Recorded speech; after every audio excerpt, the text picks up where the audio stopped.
Dzień dobry. Witamy w Studio Gesell, gdzie rozkładamy prawo i biznes na czynniki pierwsze. Nazywam się Aldona Pietrzak, jestem radcą prawnym i partnerem w kancelarii Gesell. Ja natomiast nazywam się Emilia Szkiela, jestem radcą prawnym i starszym prawnikiem, a specjalizujemy się w prawie spółek handlowych. Dzisiaj opowiemy Wam, jakie są podstawowe rodzaje spółek w polskim prawie handlowym, czym się różnią i która forma jest dla Was najkorzystniejsza. A na końcu kazus, czyli przykład z życia, który pokazuje, jak bardzo wybór formy prawnej może wpłynąć na odpowiedzialność wspólników. Jeżeli interesują Cię praktyczne porady w przystępnej formie, nie zapomnij zasubskrybować. Podział spółek w polskim prawie. W polskim prawie handlowym mamy dwie główne kategorie spółek. Są to spółki osobowe i spółki kapitałowe. To rozróżnienie jest bardzo ważne, bo wpływa na wszystko. Od odpowiedzialności wspólników przez sposób zarządzania, aż po podatki i formalności. A na marginesie istnieje jeszcze spółka cywilna, ale ona podlega przepisom kodeksu cywilnego, a nie kodeksu spółek handlowych. Jest to odrębny przypadek, który omówimy w kolejnym materiale. Spółki osobowe na czym polegają? Spółki osobowe to spółka jawna, spółka partnerska, spółka komandytowa oraz spółka komandytowo-akcyjna.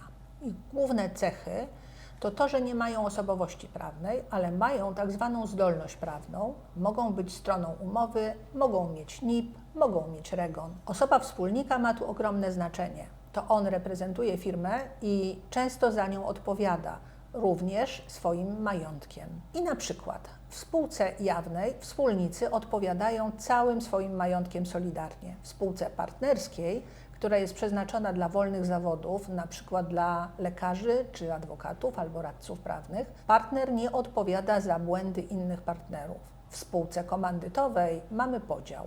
Komplementariush odpowiada bez ograniczeń. Komandytariusz odpowiada tylko do tak zwanej sumy komandytowej. Spółka komandytowo-akcyjna to hybryda, coś pomiędzy spółką osobową a kapitałową. Jest ona dobra dla większych projektów. Bywała często wykorzystywana z przyczyn podatkowych. Spółki kapitałowe, czyli większy kapitał, aczkolwiek mniejsze ryzyko. Spółki kapitałowe to spółka z ograniczoną odpowiedzialnością, spółka akcyjna. Spółki te mają osobowość prawną. Oznacza to, że spółka odpowiada za swoje zobowiązania, a wspólnicy co do zasady nie ponoszą odpowiedzialności za długi spółki, nawet jeśli ma ona problemy finansowe. To najczęstszy wybór, gdy działamy na większą skalę, planujemy wejście inwestorów, chcemy ograniczyć osobiste ryzyko finansowe. A jakieś minusy? Więcej formalności, wyższe koszty prowadzenia oraz konieczność prowadzenia księgowości na szerszą skalę. A teraz kazus, czyli przykład z życia. Jan i Piotr prowadzą firmę transportową jako spółka jawna. Jeden z ich kierowców spowodował wypadek, a szkoda to 300 000 złotych. Spółka nie ma środków, więc wierzyciel pozywa spółkę i wspólników, Jana i Piotra. Komornik może zająć ich prywatne konta, mieszkania, wszystko. Tak działa odpowiedzialność solidarna. A gdyby prowadzili spółkę z ograniczoną odpowiedzialnością, roszczenia kierowano by tylko do spółki, a ich prywatny majątek byłby bezpieczny, chyba że dopuściliby się rażących zaniedbań jako zarząd, na przykład działali na szkodę wierzycieli. Jeszcze inna opcja, spółka komandytowa. Jeżeli Jan byłby komplementariuszem, odpowiada całym majątkiem. Jeżeli Piotr występuje jako komandytariusz, odpowiada tylko do sumy komandytowej.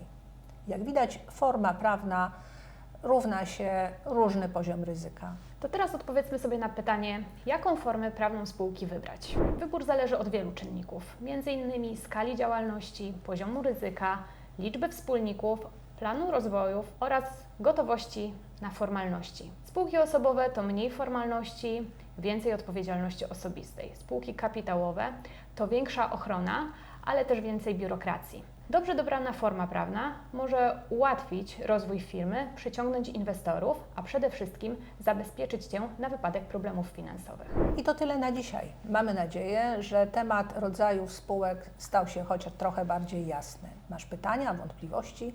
A może chcesz, żebyśmy omówiły spółkę cywilną albo na przykład porównały różne typy spółek? Prosimy, dajcie znać w komentarzu. Polub i udostępnij nasz kanał, jeśli chcesz więcej takiej wiedzy w prostym języku. Do zobaczenia w kolejnym odcinku.